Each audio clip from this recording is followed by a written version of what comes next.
Alors on va commencer par le dossier Lacomi.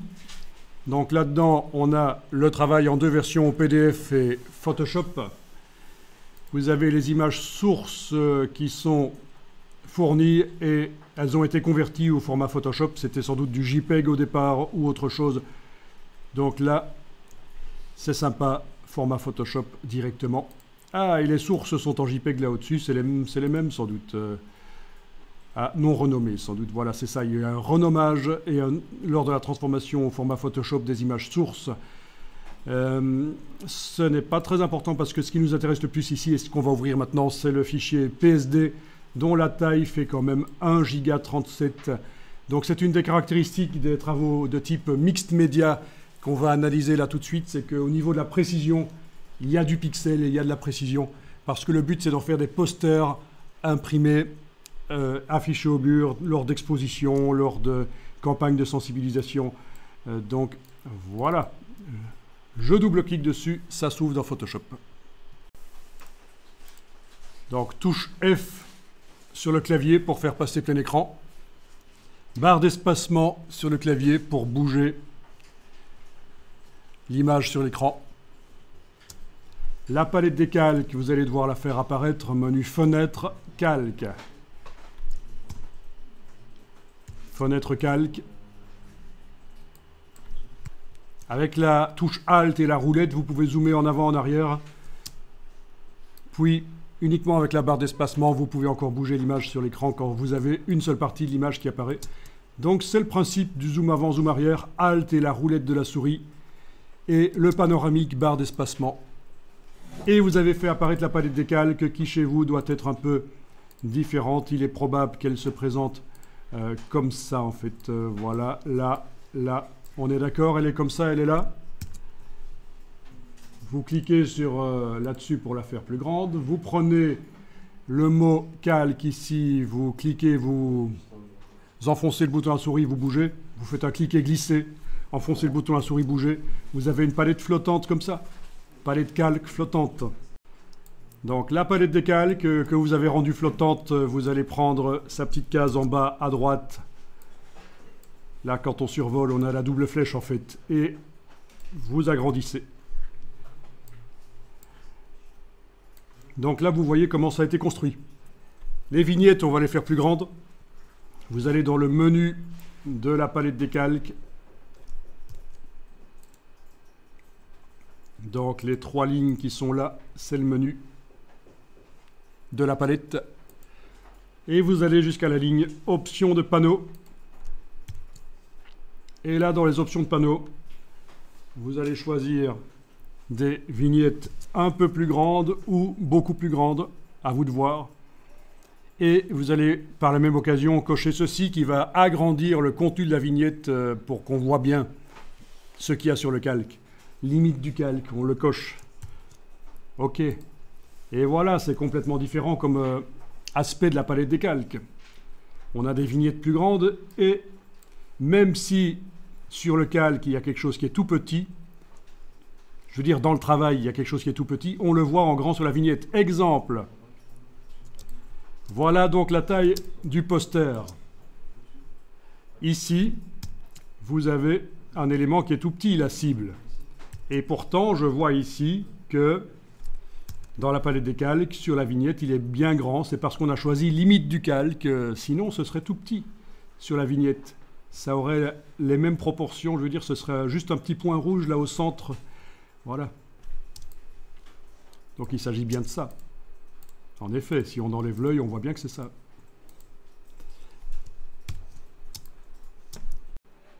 Alors tous les travaux mix média qui sont proposés ici, il y en a 24 je pense dans la liste et vous n'en avez téléchargé là que 3 pour commencer, c'était déjà assez lourd point de vue téléchargement.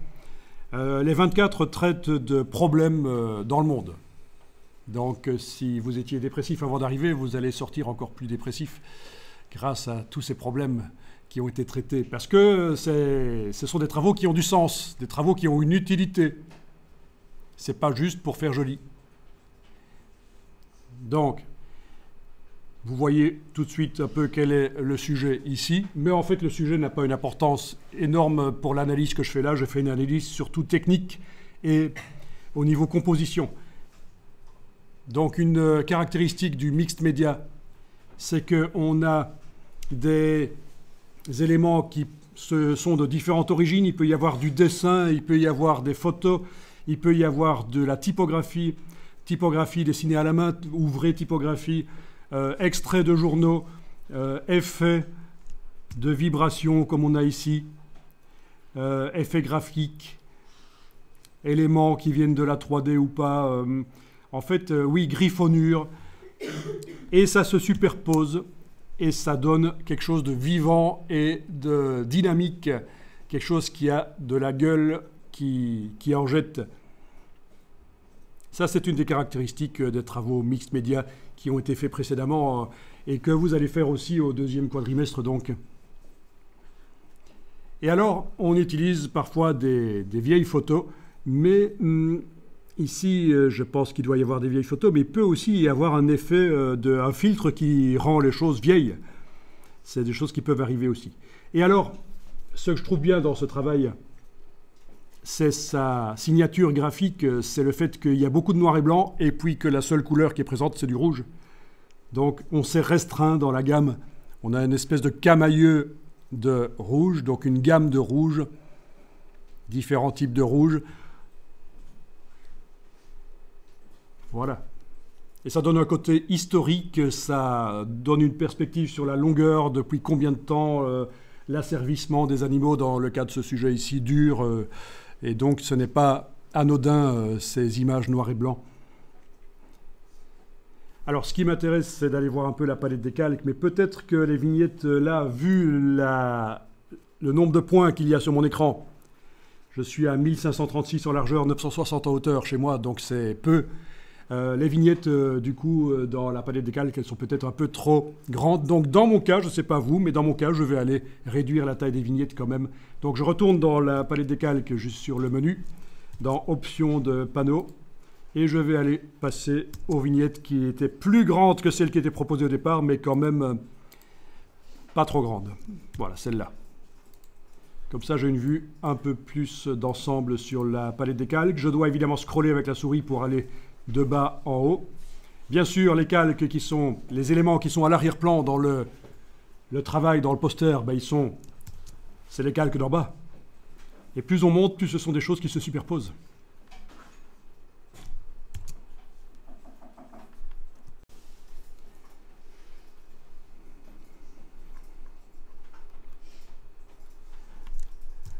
Alors on peut tester, on peut voir un peu comment ça a été construit. Le premier calque du dessus, là, celui qui est tout au-dessus, opacité 72%.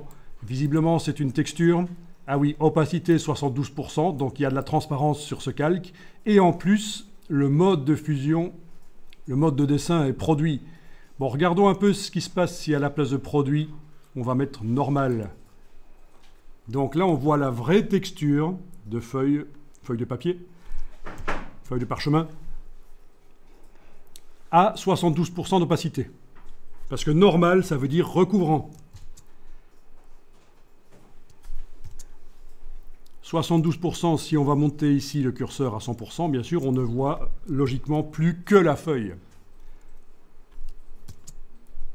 Si je rechange ici le mode de fusion, je remets produit, on voit la feuille qui se mélange à tous les calques qui sont en dessous. Le mode produit, c'est un calcul entre les pixels du calque et les pixels des calques d'en dessous. Et même si je suis à 100%, je vois quand même les calques d'en dessous. Mais par rapport à tout à l'heure, quand c'était à 72%, elle est plus présente là. Bon, ben, je vous laisse régler comme vous voulez. Ici, l'opacité, de manière à obtenir l'effet visuel que vous voulez. Si je mets vers 32%, j'ai toujours cette texture qu'on perçoit peut-être, mais qu'on voit moins. Si je clique sur l'œil ici en face pour enlever et remettre, oui, on voit que ça apporte une espèce de jus, comme si le papier, comme si tout le montage était vieux. À la place du vrai noir et blanc, des vrais gris purs, on colorise grâce à cette feuille au-dessus. Donc ça, c'est intéressant, de donner de la salissure. Donc ce qui est caractéristique avec les travaux mixed média, c'est que les détourages, donc quand on sort un personnage de son décor, les détourages Et tout le reste, ça peut éventuellement être fait à la va-vite, pas très bien, approximatif, parce que ça fait partie du genre. Un peu comme quand on faisait des collages photos du genre Dada avant, c'est un courant d'art. C'était pas nécessairement découpé extrêmement bien, mais c'était fait exprès, quoi. Voilà, le but n'était pas de faire quelque chose de nickel au niveau technique. Le but, c'est l'expression. Avec l'outil de déplacement activé. Alors, vous remarquez au passage que ma palette des outils a été passée en 2 colonnes. Vous pouvez la faire passer en 2 colonnes si vous voulez. Avec l'outil de déplacement activé, et avec au-dessus, dans les options, si vous ne voyez pas les options, un jour dans Photoshop, c'est menu fenêtre, options. Dans le bas du menu fenêtre, il y a options. En tout cas, dans les options là, de l'outil, forcément, c'est contextuel. Ça me montre ce qui concerne l'outil qui est actuellement activé. Vous devriez avoir ceci qui est activé, sélection automatique et alors calque. Sélection automatique calque. Peut-être qu'il est indiqué groupe chez vous. Passez en calque. Et là, ça va être un système facile pour trouver où se trouve un des éléments qu'on voit là dans le travail. Par exemple, voilà, je vais cliquer ici sur cet ours, par exemple, et logiquement, et ça ne marche pas à cause du calque de la texture, bien sûr, qui me parasite le processus. Donc je vais enlever l'œil en face du calque qui est tout au-dessus, intéressant. Mais là, logiquement, si on clique, voilà, le calque, le niveau de construction de l'image qui contient cette image de l'ours, il s'active. À partir de là, vous pouvez sur le PC faire CTRL-T ou sur le Mac CMD-T, commande T. Ça correspond à édition, transformation manuelle. Et alors, on a un petit problème ici, ça ne va pas fonctionner parce que les fichiers sont manquants. Il s'agit ici d'un travail particulier où toutes les petites, tous les calques, en fait, quasiment tous les calques, quasiment tous, pas tous, mais quasiment tous, contiennent des éléments qui ont été importés et liés. C'est-à-dire que pour que le travail soit utilisable, il faut non seulement le travail, c'est ce qu'on vient d'ouvrir, mais il faut aussi que Photoshop sache où se trouvent les éléments qui ont été importés dans le travail. Ça, c'est une des premières fois que je vois pour un travail mix média, parmi ceux qui sont analysés ici, c'est une des premières fois que je vois le fait qu'on a utilisé des éléments importés et liés. Donc, d'une manière ou d'une autre, en effet, vous double-cliquez sur la partie gauche ici, ou vous faites un clic droit, rééditer le lien du fichier, et on va essayer de naviguer jusque peut-être le dossier Photoshop là, dont on a parlé tout à l'heure.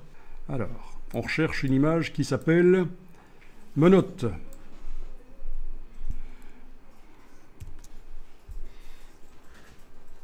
Ok, c'est bon.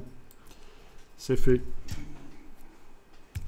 Donc je vais refaire pour un autre ici, comme ça vous allez voir. Je suis avec la touche F, j'ai enfoncé la touche F, je suis en plein écran. Je vais essayer ici de faire le lien vers chasse phoque. Donc, clic droit, rééditer le lien du fichier.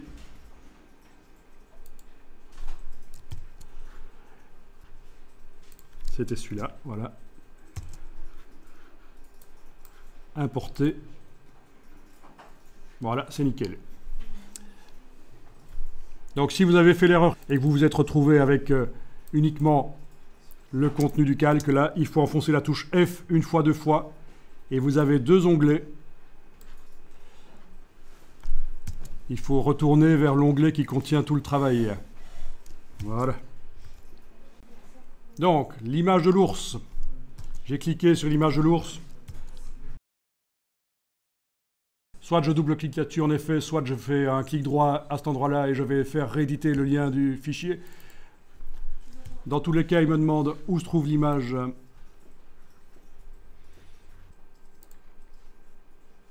Ah, alors là, j'ai un message sur les profils couleurs. Ça m'étonne que personne parmi vous n'en ait eu jusqu'à présent, mais sachez que c'est la gestion des couleurs, c'est la colorimétrie, c'est très important pour contrôler les couleurs.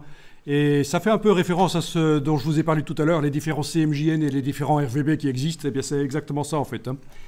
Et vous allez avoir un cours là-dessus, un cours de colorimétrie, mais là, je n'ai pas le temps de vous expliquer en détail la gestion des couleurs. Et donc, quand vous voyez ce genre de message, vous n'allez peut-être pas le voir là maintenant, mais moi je le vois.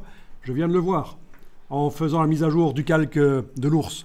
Eh bien, sachez que systématiquement, vous pouvez demander, c'est en général ce qui préserve le mieux les couleurs choisies par l'artiste au départ, quand vous apportez un travail d'artiste comme ça, préférez le profil incorporé. C'est l'option qui est la meilleure. Et la moins bonne, c'est supprimer le profil incorporé. C'est le genre de choses qu'on utilise vraiment très peu, sauf quand on a une très bonne raison de le faire. Et donc, malheureusement, quand vous voyez une boîte de non-concordance des profils incorporés qui apparaît comme ça dans Photoshop, c'est souvent c'est ça qui est enclenché d'office. Et si vous choisissez ça, si vous cliquez sur OK, vous allez avoir des couleurs qui vont parfois changer. OK, là je sais que c'est un ours en noir et blanc et que les couleurs ne vont sans doute pas changer, vu que c'est du noir et blanc. Mais prenez l'habitude de choisir préférer le profil incorporé, c'est bien. Voilà. Ah ben tiens, voilà. Donc la touche F une fois, deux fois, je reviens à mon onglet. Il y a d'autres manières de le faire, bien sûr, mais voilà. Et pour éviter de perdre ce qu'on vient de faire, on va peut-être enregistrer le fichier. Là maintenant, vous allez dans Fichier, Enregistrer sous. Fichier, Enregistrer sous, et vous allez changer le nom du fichier. On ne va pas écraser la version originale. Vous allez juste mettre le curseur là qui clignote là quelque part dans le nom. Vous allez avec la flèche droite sur le clavier voyager jusqu'à la fin du nom. Donc quand je dis la flèche droite sur le clavier, je vous montre, pour ceux qui ne verraient pas, cette flèche-là dont je parle. D'accord? Ça m'a permis de faire voyager le curseur vers la fin du nom. Et là, je vais indiquer à la fin du nom, par exemple, que c'est la version retouchée. 0.1, pourquoi pas, parce que je vais peut-être enregistrer encore par la suite. Et on a toujours intérêt à enregistrer en changeant régulièrement le nom. Comme ça, si jamais on fait une gaffe, on a la version précédente qui reste. Quitte à, plus tard, effacer plein de fichiers qui ne servent pas. En tout cas, voilà, vous avez enregistré. Fichier enregistré sous, au format Photoshop, c'était déjà du format Photoshop, bien sûr. J'ai juste changé le nom. Et à côté du fichier original, je vais maintenant avoir la version modifiée par moi. Oui, quand vous enregistrez, vous avez une petite boîte comme ça qui arrive. D'accord, oui, vous n'êtes peut-être pas habitué au Mac. Il faut cliquer sur cette petite flèche-là pour agrandir la boîte, et ce sera beaucoup plus facile de naviguer jusqu'au dossier. Alors, le calque de l'ours est activé. Il était donc question de faire un Command-T ou Command-T sur le Mac ou Ctrl-T sur le PC. Et tout à l'heure, ça ne fonctionnait pas parce que il ne savait pas modifier cette partie-là. On avait juste l'image de l'ours qui était là, mais il n'y était pas vraiment. En fait, c'est un lien vers un fichier externe. C'est très particulier. Mais ça permet de faire des travaux complexes dans Photoshop avec beaucoup d'images sans que ça devienne très lourd dans Photoshop, ce système de fichiers importés, liés, donc ces fameuses petites chaînes, puisque c'est une chaîne qu'on voit ici, je ne sais pas si vous aviez compris que c'est un lien. Donc le document ici, comme je l'ai dit, a besoin vraiment des liens externes qui soient accessibles pour qu'on puisse continuer à travailler dessus. Donc, bonne idée de la part du concepteur ici d'avoir utilisé ce système d'importation. Alors, avec en mettant le pointeur près d'une des poignées du cadre, on va pouvoir agrandir. Voilà. Il est possible également de tourner si vous mettez le pointeur à côté du cadre. Et remarquez que ici, j'ai zoomé en arrière parce que le cadre dépasse l'image de l'ours avec son décor, en fait, qui n'apparaît pas là, le décor, mais il y a quand même la zone qui est là. L'image est grande. Et donc, si vous êtes en zoom avant, quand vous êtes en train de faire ça, vous ne voyez pas les poignées de transformation. Alt roulette, il faut être en zoom arrière. Donc, je vous laisse éventuellement modifier la dimension, la position, la rotation.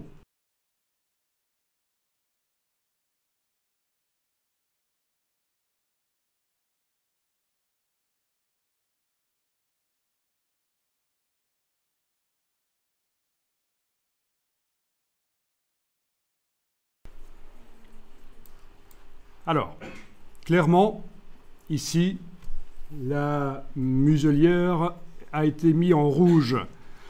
Comment ça s'est fait? Où est-ce que ça se trouve? où est la fonctionnalité Photoshop qui a mis cette muselière en rouge?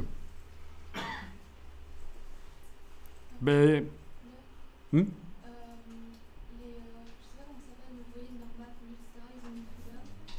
d'accord, donc ton idée est un calque couleur au-dessus, quelque part, mais on ne le voit pas. En fait, à mon avis, c'est à l'intérieur du fichier qui a été importé. Et soit je fais fichier ouvrir et j'ouvre le fichier ours2.psd en allant le chercher dans le dossier, soit je peux aussi double-cliquer sur la partie ici. Et maintenant que le lien est correct, il n'y a plus le petit panneau jaune, ça ne va pas me demander où est le fichier original, ça devrait en fait l'ouvrir à côté. Voilà. Souvenez-vous, préférez le profil incorporé. Tant qu'à faire. Voilà. Donc, là, j'ai deux choses qui sont ouvertes. Si je fais la touche F, j'ai le contenu, là, le fichier original qui avait été importé, qui est ouvert là, et le photomontage complet qui est toujours là. Donc, j'ai dû enfoncer la touche F pour passer, sortir du mode plein écran, en fait, passer en mode fenêtre, pour voir les onglets là au-dessus. Voilà. Donc, voyons un peu ça. Qu'est-ce que nous avons là-dedans? Ça, c'est intéressant. Nous avons donc une palette des calques, la palette des calques du photomontage complet, le mixed media, qui est plus simple d'aspect qu'elle n'aurait pu être grâce au fait qu'on a externalisé une partie du travail dans les fichiers qui sont importés. C'est ça qui est très intéressant aussi. Non seulement c'est plus léger d'un point de vue informatique, on peut travailler des choses complexes avec un ordinateur pas extrêmement puissant, mais grâce à ce système de fichiers importés, mais en plus, on simplifie l'aspect de la palette des calques du photomontage puisque une partie des trucages sont faits, et c'est ce qu'on a ici, sont faits à l'intérieur des fichiers importés, avec leur propre calque. Voyons un peu ça. Qu'est-ce que ceci, c'est quoi ça? Ça, c'est l'image originale qui était masquée, là, certainement. Calque 0. Il était sur un fond noir, presque noir, en fait. Hein. On voit un peu d'ombre, là. OK. Ça, c'est le calque 0 qui n'était pas affiché quand on vient d'ouvrir. Je l'enlève de l'affichage. Ceci était affiché. Calque 0. Ah, souligné. C'est souligné pour indiquer que c'est la base de l'écrêtage. Au-dessus, on a deux calques de réglage de type teinte saturation qui modifient. En fait, l'écrêtage n'était pas vraiment nécessaire ici parce qu'il n'y a aucun calque affiché en dessous. Mais bon, peu importe. Ce que vous pouvez faire, c'est enlever les yeux en face des calques. Oui, enlever les yeux en face des calques de réglage. Là, d'un coup, hein, je fais un cliquer glisser pour enlever les deux yeux. Voilà. Celui-là, clairement, il a un masque de fusion qui fait en sorte que le réglage n'agisse que là où il y a la muselière. Quand c'est blanc dans ce masque du réglage, ça indique que le réglage n'agira que là. Si j'affiche l'œil et je l'enlève, on voit qu'en effet, ça amène du rouge sur la muselière. L'autre, c'est un calque qui désature certainement. L'image devient noir et blanc. Les deux ensemble, ça donne un effet intéressant. Ah oui, quand on zoome, on voit cette grille de pixels qui apparaît. Les pixels de l'image, les points de l'image sont séparés par une petite fine ligne blanche. On est d'accord? On peut l'enlever de l'affichage, ça. Ça peut gêner, c'est surtout utile quand on fait du web, des interfaces web. Donc affichage, afficher. Et si je décoche grille des pixels, je ne verrai plus ça quand je zoome en avant. Voilà, d'accord? C'est affichage, afficher, grille des pixels, surtout utile quand on fait du travail pixel par pixel, typiquement pour des icônes, pour des interfaces web. Mais là, ça ennuie plus qu'autre chose. Voilà. Alors, quels sont les réglages? Eh bien, on va double-cliquer sur la partie gauche ici. Alors, il est possible que chez vous, suivant que vous êtes sur PC, Mac, suivant la taille des vignettes, vous avez des choses, des icônes un peu différentes, mais c'est le principe. C'est un réglage de type teinte saturation. Si on double-clique, on a le panneau propriétés qui s'ouvre. Et là, on voit ce qui s'est passé. En effet, la saturation a été mise à -100 au minimum. Donc, toute la couleur du calque qui se trouve en dessous, qui contient réellement les pixels, toute la couleur a disparu. On peut remonter un peu pour faire un Un petit effet grisé, mais un peu colorisé malgré tout. Voilà. D'accord? Et c'est non destructif, on peut y revenir autant de fois qu'on veut. Parce que les pixels de l'image ne sont jamais vraiment affectés. C'est juste comme si on mettait sur une photo, dans la vraie vie, vous avez une photo papier, elle est sur une table là, vous mettez par-dessus un film coloré, transparent, on a l'impression que la photo est colorée, mais en réalité non, la photo en dessous ne change pas, ben, c'est le principe ici. Ok. En ce qui concerne le réglage ici, pour la muselière, on pourrait peut-être tenter d'augmenter la saturation. Ouais, c'est un peu plus rougeâtre, pourquoi pas. La luminosité, si on veut aussi. Mais on s'éloigne un peu du style un peu vieillot. À ce moment-là, on arrive vers quelque chose de plus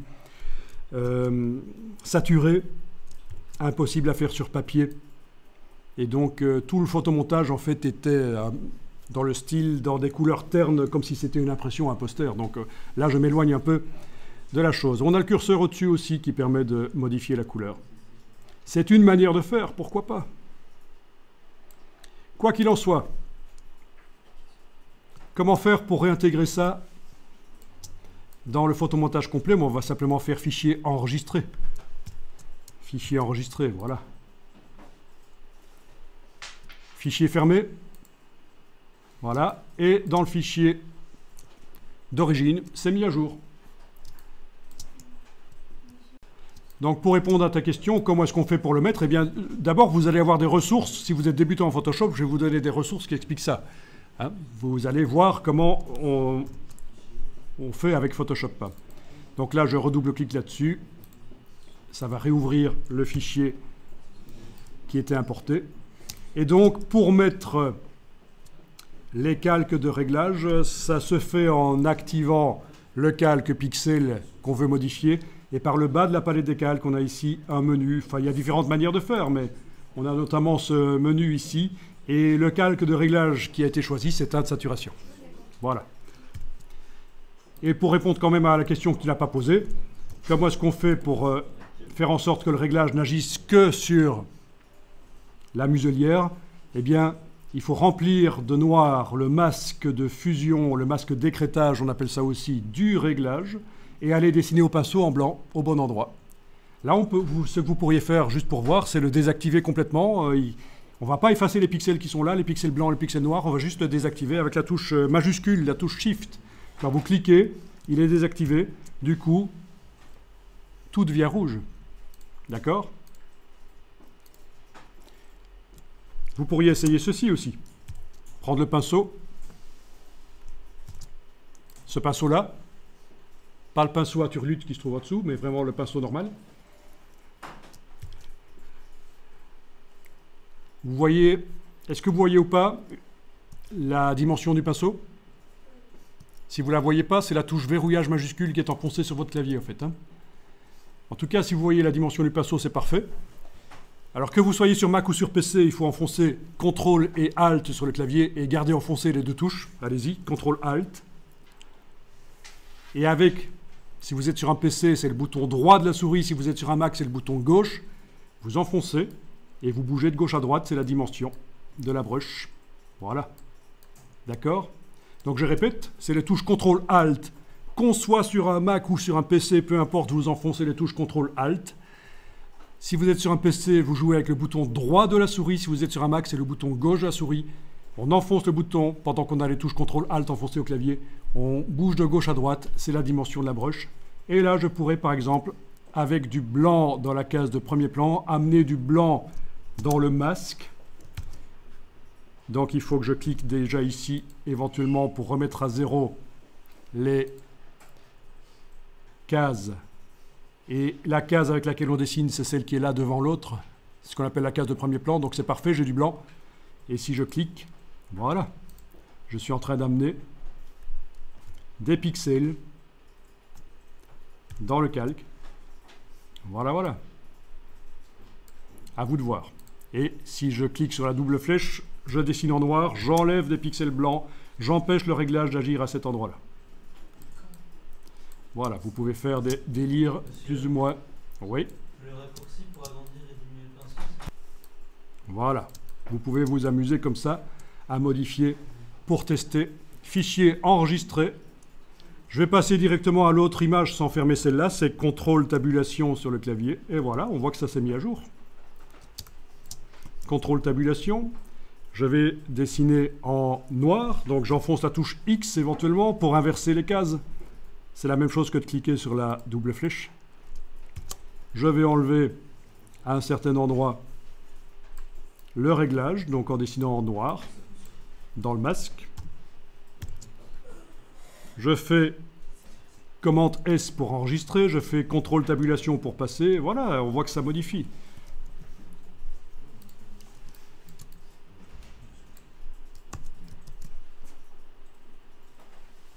C'est immédiat.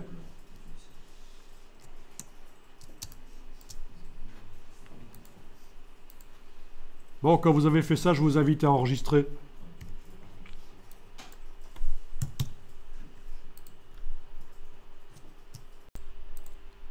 Alors, on a vu comment mettre à jour chaque calque l'un après l'autre, les fichiers liés par le double clic ici, puis il fallait pointer vers indiquer où se trouvait le fichier d'origine. Bon, on va le faire pour tous les fichiers d'un coup. Menu calque en haut de l'écran. Donc je ne parle pas du menu de la palette des calques, je parle du menu calque qui est en haut de l'écran. Objet dynamique. Mettre à jour tout le contenu modifié. Et tous les calques, si les fichiers sont accessibles, vont commencer à se mettre à jour. Voilà. Vous avez peut-être vu que les petits panneaux jaunes sont partis et on a une belle chaîne propre à la place.